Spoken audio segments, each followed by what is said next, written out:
Hi everybody, this is a video in reply to a question posted on one of my other videos.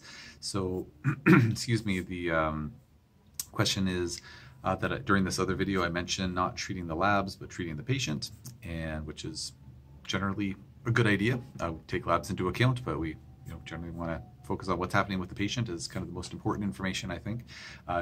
There may be some exceptions there, but it's maybe a general rule. So he's saying here a sample scenario: if you had someone with MS-like symptoms, so multiple sclerosis-like symptoms and severe autonomic dysfunction, but no labs or imaging are clearly indicating, I'm paraphrasing maybe, but maybe indicating what's going on, how would I go about treating that patient? So it's a great question. I've had quite a few patients over the course of time who have those types of symptoms, MS-like symptoms, with or without autonomic dysfunction, and just there's no labs that have, or test results that have shown anything to be wrong with the person. We just don't really know what's driving this.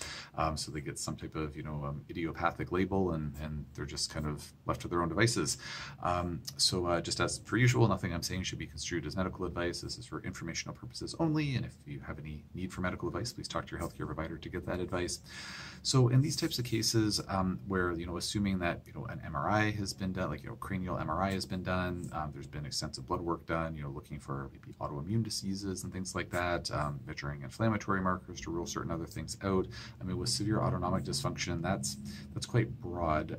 If you want to sort of clarify like what type of severe autonomic dysfunction you're referring to, please do. Like, that could mean a lot of different things. Not to be nitpicky about it, but it's like, are you talking about POTS? Are you talking about orthostatic intolerance? Are you talking about autonomic nervous dysfunction that's leading to like seizure-like activity? Like, there's so many things that could be going on. So I'll kind of work within the scenario of like MS-like symptoms and kind of put the autonomic nervous system dysfunction off to the side.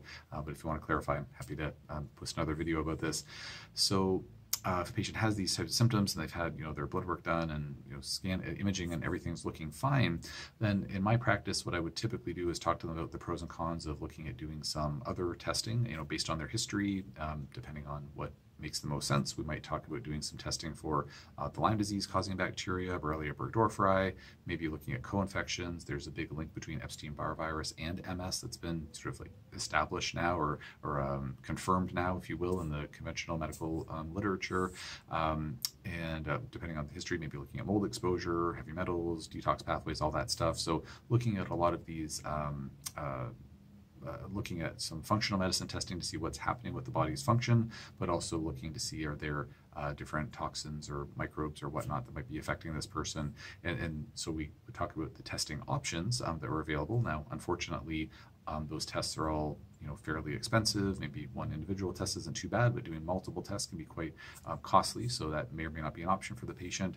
So depending on their preference and their financial capabilities and all of that, we may look at doing more of a therapeutic trial. So for MS-like symptoms, I'd certainly be thinking about comprehensively supporting their mitochondria, if possible, working with some immunomodulating treatment. Intravenous ozone therapy would oftentimes be something on my list because it has such great immunomodulating properties, where MS is an autoimmune condition. And again, this is a MS-like symptoms, not fitting the bill, but some folks with, in my experience, a number of the patients I've seen with MS-like symptoms without, tangible MS, they wind up having Lyme as part of their picture, and treating that's led to some significant clinical improvements.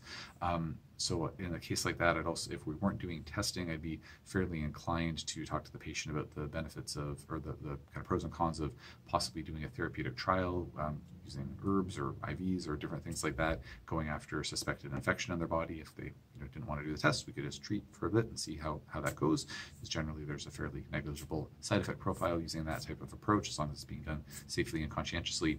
So those are some of the things that I'd be thinking about as far as that type of scenario goes. So thank you for the question. Again, if you want to clarify a little bit more about severe dysautonomia, I'm happy to comment about that, or post another video about it. If anybody has any questions about these topics or anything else, just post in the comment section below, and I'll do my best to answer as soon as I can.